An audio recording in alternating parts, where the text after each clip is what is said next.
Welcome to another episode of Mike's Money Picks. Today on the podcast, we are in week 2 of MACtion for the 2025 season, and we have got the second day of MACtion, the Wednesday night slate, on tap.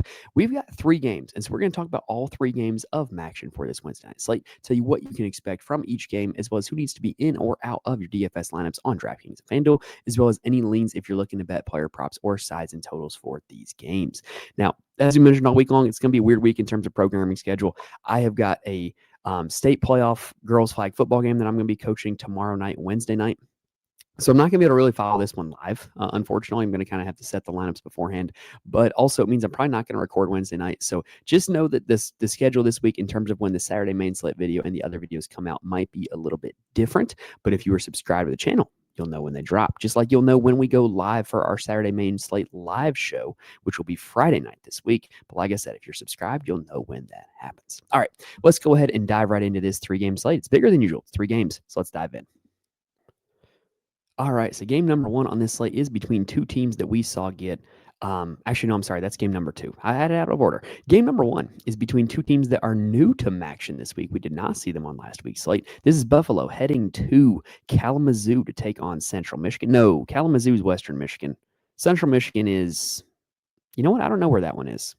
I'm going to have to look that up. Oh, no, it's like Fort or something. Anyway, Buffalo's taking on Central Michigan. Central Michigan is 1.5 point favorites with a game total of 44.5 points. That means the implied score is about 23-22 in favor of Central Michigan. Implies that on a neutral field, Buffalo might be slightly better. I tend to think Buffalo's a little better than Central Michigan. So to me, that's a little bit of an interesting spread. I might be taking the Bulls here in this one. On the Buffalo side, Central Michigan's defense has been okay this season. They're 89th in rushing yards allowed, 66th in passing yards allowed, so they're a little bit of a run funnel, which is fine because Buffalo wants to beat you by running the football. Their quarterback is former Kansas State transfer Taquan Roberson. He has been up and down this season, to say the least. He tends to be pretty correlated that in wins, he's pretty good. Right? Like at the start of the season when they were winning, he was real good. When they lost, he hasn't been good. Like just in losses, 12, 4, 9 DraftKings points. In wins, 29, 32, 22, 27, and then the anomaly 8.5 against Bowling Green. What's interesting is that he is a runner, but he has not really tapped into his rushing upside in MAC play. It's a little bit weird. It's really with Roberson, he kind of brings in a wide range of outcomes because he's not utilizing his rushing upside. You know, we don't know if they're going to win this game. So you just don't really know what to expect. Just a wide range of outcomes with Roberson. To me, he's in the middle of the pack in terms of quarterbacks on this slate. At the running back position, I love me some Alja Henderson, though. This was a guy that in full FBS best balls I was drafting in the first round. This is a workhorse running back on an offense that wants to win by running the football, and he has been pretty doggone good this season. He has had, in MAC play, 3 different games of 20 DraftKings points or more. He's got no competition for carries. He's at $7,200. I think this is a pretty good spot. If anything, you could also say that he's due for some touchdown regression. He has only scored 5 rushing touchdowns so far this season. That's a lot. I really like Henderson at 7,200, and I'm hoping that the generally low fantasy points per game that he has at that price tag is going to scare people away. The other thing I would advise is that when you look at the totals, Roberson and Henderson are almost negatively correlated. I really don't think I want to play the 2 of them in the same lineup. Henderson seems to have his best games when Roberson does not. At the wide receiver position, this is one of the best passing offenses to target for Buffalo because they're so condensed. They really only throw to 2 guys. What's interesting is that the target leader on this by 3 targets is actually Nick McMillan, 65-62 for Victor Snow. And Nick McMillan has been elite since MAC play has started, 21 DraftKings points or more in each of the last 3 games. And like I said, he is actually the most targeted receiver. Snow scores more fantasy points because Snow has scored 10 touchdowns total on the season, whereas McMillan has only scored a measly 1. So I tend to think that McMillan is due for some touchdown regression. He's been really good as of late. Snow has been a little more up and down, like Snow has had a much higher ceiling this year because of the fact that he scored more touchdowns. Like Snow has 2 games of north of 30 DraftKings points, but none of them other than that for Snow are above 18. Like Snow has the peaks and valleys because he's a little more touchdown dependent, whereas McMillan is slightly more consistent with the overall volume. And McMillan also recently 3 games over 100 yards. That's pretty doggone good. The wide receiver 3 for this team is Josiah Gathings. This is a veteran of MACtion. This is like nothing new for him. He's had 53 targets on the season. He played at Akron before this. Solid play. I think he's appropriately priced at $4,200. To me, the main reason to play him would be as leverage over people who are going to play Snow and McMillan, because I do expect Snow and McMillan to carry a lot of ownership. And honestly, after that, I don't really have any desire to target anybody else on Buffalo in the passing game. Their fourth most targeted player on the season is the running back Al-Jay Henderson with 30. Next in targets, Patrick Clax, and I don't see anybody else on the list. So Patrick Clax, where's he at? He's $3,000. Didn't catch a pass in their last game. Not really all that interested. All right, let's talk about Central Michigan now. Michigan is going up against a Buffalo defense that ranks 75th in rush yards allowed and 27th in pass yards allowed. So a little bit of a run funnel for Buffalo's defense. And the quarterback for Central Michigan right now is Joe Labas. He was the starter in their last game. Angel Flores did not play in their last game. Flores had been really good because Flores is really a dual threat. He'd really been carrying the offense. Labas is not as much of a dual threat, but Labas did start in the last game. I don't think that Flores is going to be back, but it wouldn't shock me. If Flores is back, I have a lot more interest in Flores than I do in Labas. And I really can't stand how DraftKings does pricing where they just put the backup right next to the starter just because they don't want to look like fools if the backup ends up starting. Like Labas is not a $6,700 quarterback. So I really don't have any interest in Labas if he's the starter. If Flores is back, I do think he's a solid play, but that's something where you're going to have to check the injury news before the game starts. The good news is, though, with all these games starting at 7 p.m., there's no late kicks. So there's no late swap. So if Flores is the starter, you'll know that information. You'll be able to build your lineups off of that without having to worry about late swapping. The running back position, this is probably one of the better running offenses to target, given the Buffalo kind of does give it up on the ground. But here's the problem. This is like a full-blown committee. There are 3 guys on this team who have seen 50 carries this year. The one who's had the most fantasy success has been Nari Biggins. But again, this is a 3-headed monster. So he only had 7 carries last game. Trey Cornist had 1 carry last game after being the workhorse in the game against UMass.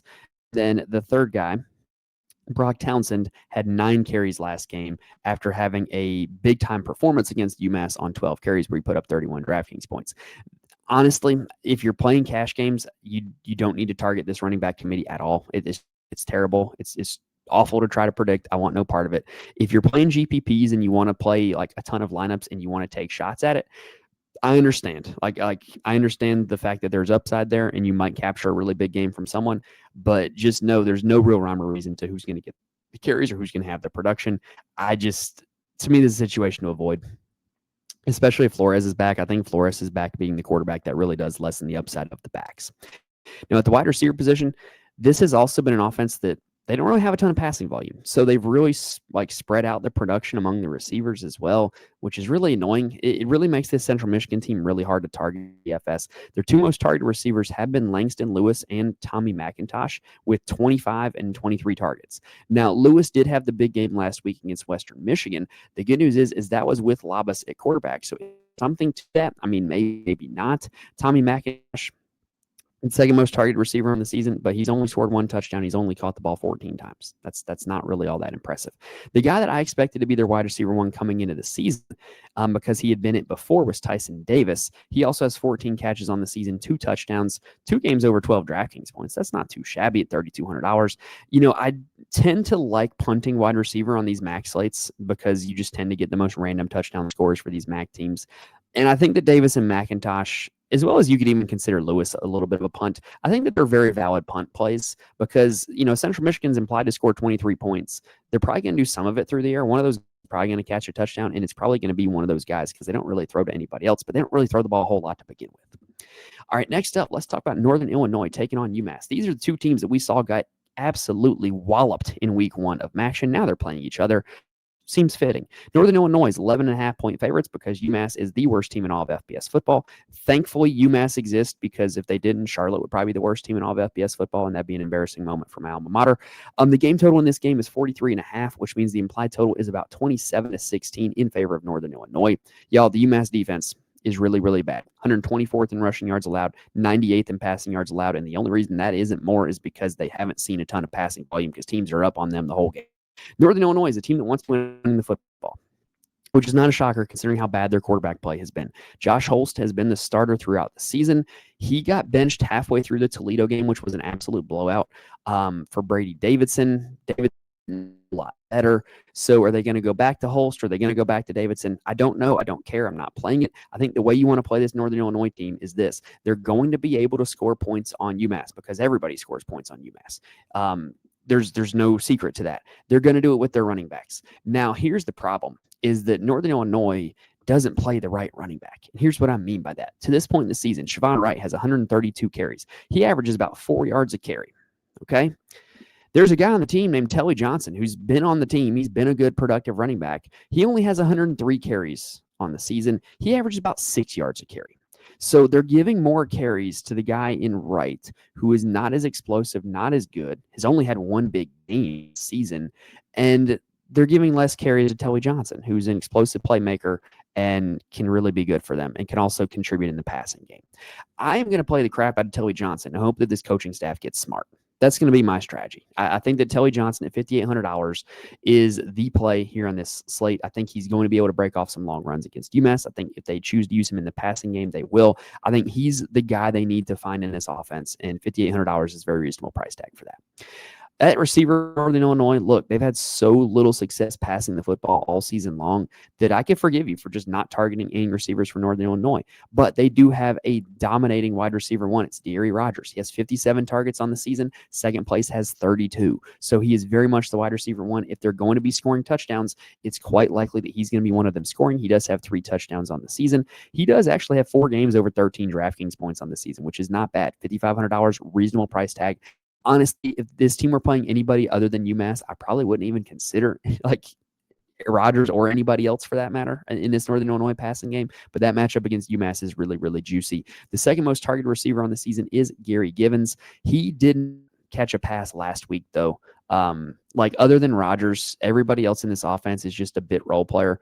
And I don't think you need to feel the need to get after them in DFS, except Deary Rogers. All right, now on the UMass side. So this is the team that's actually probably going to have the most passing volume on the slate.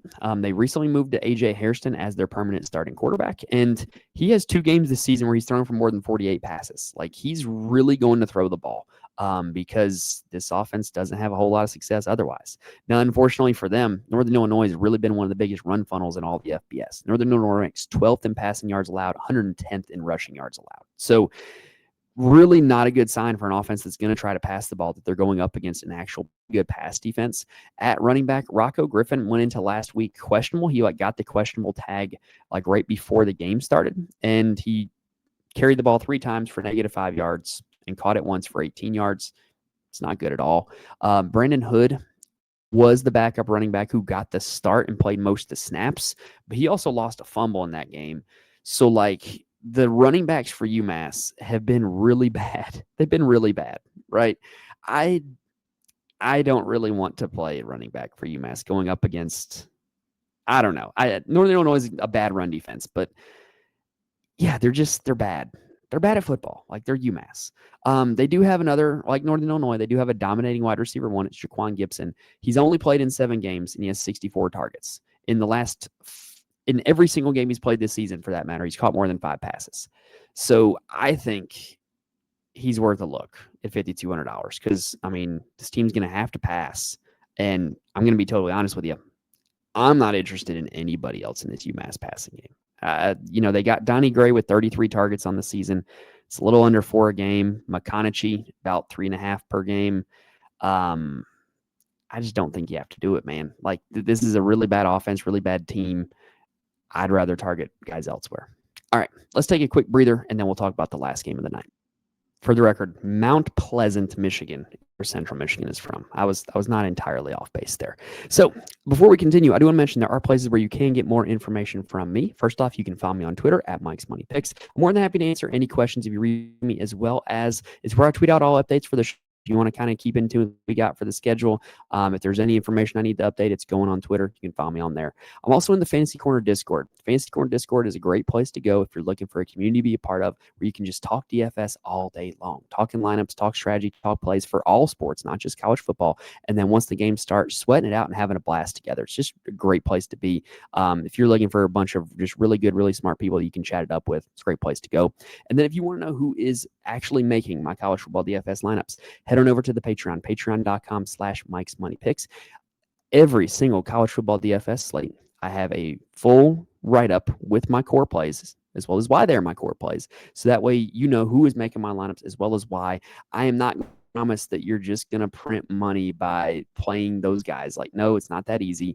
But what I can promise is that you're going to get good, solid information and reasoning from somebody who knows what they're talking about and can help you get back college football DFS. Let's continue on now with the last game of the night, which is going to be certainly the best game of the night. It's Toledo taking on Miami, Ohio. I'm going to get to what makes this game juicy here in just a second. Toledo is 3.5-point favorites with a game total of 45.5 points, meaning the implied total is about 24-21 in favor of the Rockets. These are two good teams near the top of the MAC, two good defenses also. Toledo is 10th nationally in rushing yards allowed, 6th nationally in passing yards allowed.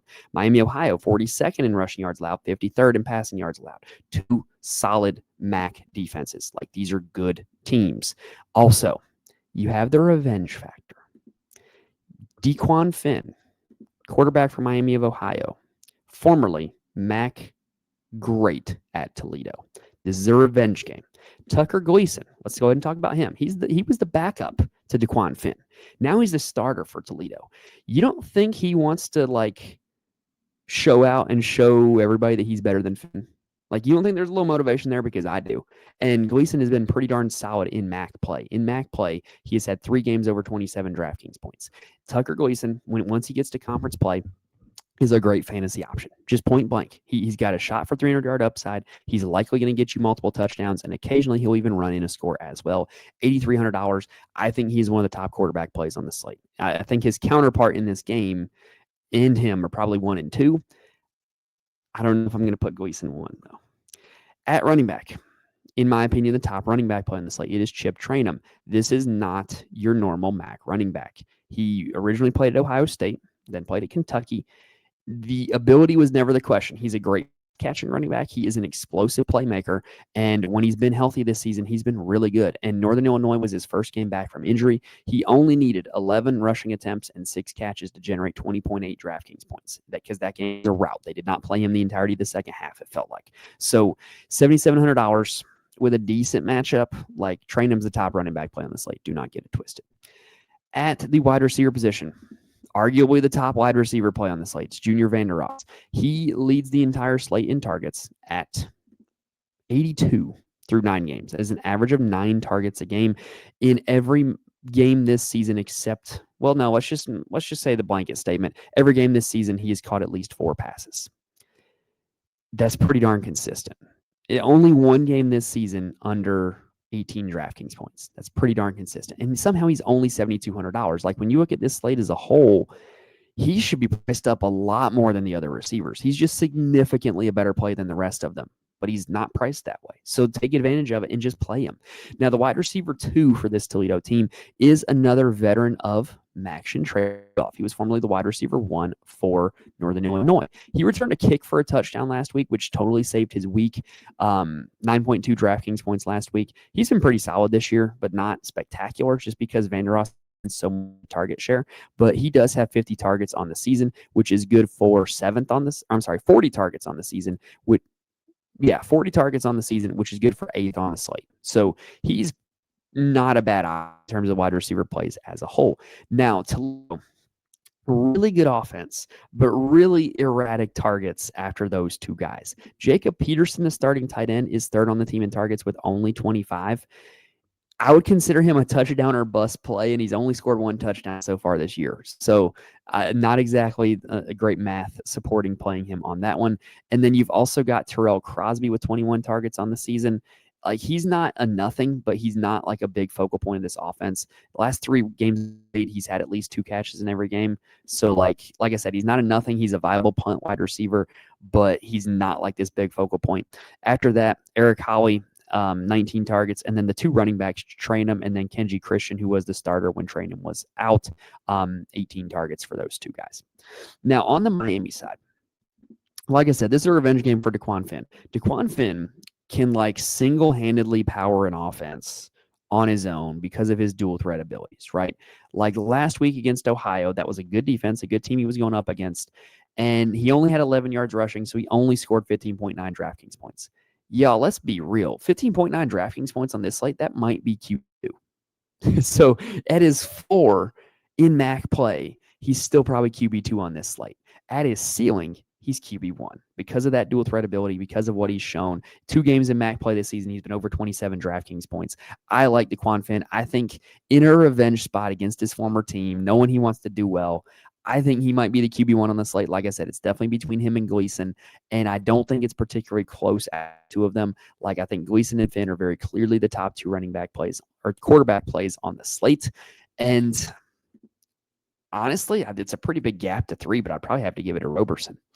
Now, for Miami, Ohio, at the running back position, here's the problem. Finn does so much with his legs that it does take away a good bit of production from the running backs. Now, the good news is that they do have pretty much ever since Tracy has been out, they do have a workhorse running back in Jordan Brunson. The bad news is he hasn't been super successful with the exception of the Eastern Michigan game. It's the only game this season he's been in double digits, and that's not good for a guy who's priced at $6,600. The reason you would want to play Brunson is for leverage over Daquan Finn, is saying, okay, Finn's going to be one of the most popular quarterbacks on the slate. I need something in case, in case Finn doesn't do well, I need to have kind of like a contingency plan. Brunson would be that. But objectively, Trainum and Henderson are the 2 best running back plays on the slate. Telly Johnson's 3rd. Brunson may be 4th. That's probably where I'm at. Now, at the wide receiver position for Miami of Ohio, I do think that there is one glaring misprice that Miami had here on this slate, and really one bad pricing on DraftKings part, okay? We'll get to him. Cam Perry is the wide receiver 1. Very consistently double-digit DraftKings points score. If you're playing in cash game formats, he's a very good cash game wide receiver. He's pretty much been over 13 DraftKings points in every game this season but 2, and both of those are the anomalies, not the norm. I think Cam Perry is a really solid play. The second most targeted receiver on the season is Keith Reynolds. He has not been as productive as Perry because he's only scored 1 touchdown. He also doesn't get targeted as much as Perry. Perry has 50 targets on the season. Reynolds has 38, so it is a little bit of a drop-off. But he's second on the team in targets when you look at the season as a total. But Cole Weaver is coming on strong as of late. He's the 3rd most targeted wide receiver in total, but in the last 2 weeks, he's led the team in receiving and receptions and DraftKings points at the wide receiver position in both weeks. 18.6, 9 for 96 against Western Michigan, 6 for 94 for 15.4 DraftKings points against Ohio last week. Neither of those he scored a touchdown in, by the way. He's caught 27 passes and he's yet to score a touchdown. This guy is due for one. This guy is being targeted heavily right now, and he's only $4,300. To me, he is very obviously the value play of the slate at the wide receiver position. And if you're playing Daquan Finn, it is real easy to start a lineup with Daquan Finn, go with your 2 high-priced running backs, and then go with Cole Weaver and Junior Vander Esch. That is just a very easy starting build. You got 52.66 remaining. Weaver really does help out, kind of balance out the pricing there. I really think that's going to be a very chalky to the build, but a very sensible start to the build. Weaver makes a lot work with the other high-priced guys because of where he's priced, and I don't think he needs to be priced that low. DraftKings did a bad job on that price, and I'm going to be playing the crap out of Cole Weaver. All right, that is going to do it for all 3 games, though. Hopefully, we gave you guys all the information that you need in order to build some winning DraftKings and FanDuel lineups for this 3-game MACtion slate, and hopefully got you guys excited to watch some MACtion. In case you guys can't tell, I love this stuff. I love the fact football is on my TV on a Tuesday and Wednesday night in November, and we get these crazy games, these snow games, cold games. It's just a blast. I love it. So hopefully we got you guys hyped for some MACtion. If you like this video, if it helped you out, please hit the like button. If you're watching on YouTube, please rate and review if you're listening on audio. I cannot stress enough how much I appreciate it and how much it helps me when you guys do that. November is a huge time of growth for the channel because of the fact that college football is kind of apexing, college basketball is returning, and people are consuming content. And so this is the time where my channel grows, and it helps my channel grow so much when you guys like and comment and rate and review, because it just pops up in the algorithm even more. And I am so thankful for it. So you guys that do that religiously, I appreciate you. All right.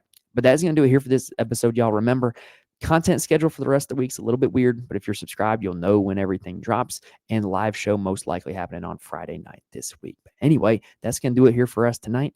Thank you guys for watching and listening to this point. Best of luck to you guys on this Wednesday night MACtion slate, and we'll see you guys next time.